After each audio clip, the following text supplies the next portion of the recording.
Nilinisin lang ito. Susunod tayo. Kakatapos na namin inom na ano nga ito. Vitamin ano to? Vitamin C drink. Vitamin C juice. Sleeping drink. Vitamin C sleeping drink. So, ano yung gago na? Doon. Yan. Nalagay na dyan. Tapos, ayusin ko yun, di ba? Hindi. Bukas natin ito. Ayusin kasi kung di ba mag-uwi na kayo bukas? Hindi. Oo, uwi kami bukas. Kasi lalaro ko pagkagising. Ay, hindi. Hindi na ako uwi bukas. Kapag kami Charis. Nang ano, uuwi kami pagkatapos na. Tapos tayo. Ito ito guys. Tapos na.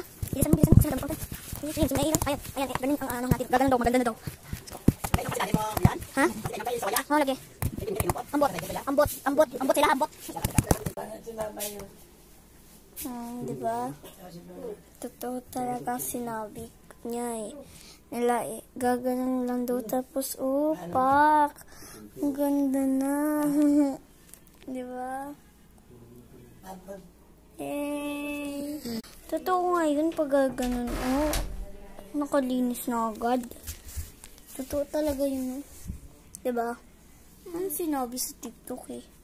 So, ang ganon mo doon sa paper doll. I-spread mo sila, tas i-ganon, tap by one. Oh. Orange na talaga. Yun o, arrange na na o. I-arrange na pa kasi hindi bagay. Hindi bagay pag top namin.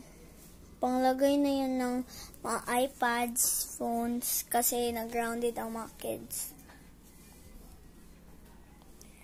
Ang mga... Ayan. Tama na yan.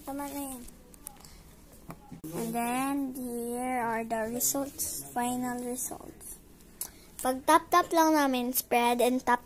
O, diba, nalagyan. Grounded kids, phones, and tablets. There. Ayan. Ito ang ano, bathroom. So, nakita nyo, salamin dyan, bathtub, and table for anything want to put, and toilet, toilet, and then, syempre, may bedroom, pero hindi siya mukhang bedroom talaga, kasi parang sala lang ito. Ito, kusina. Ayan, kusina, guys. Siya nagawa niyan. Hardworking talaga.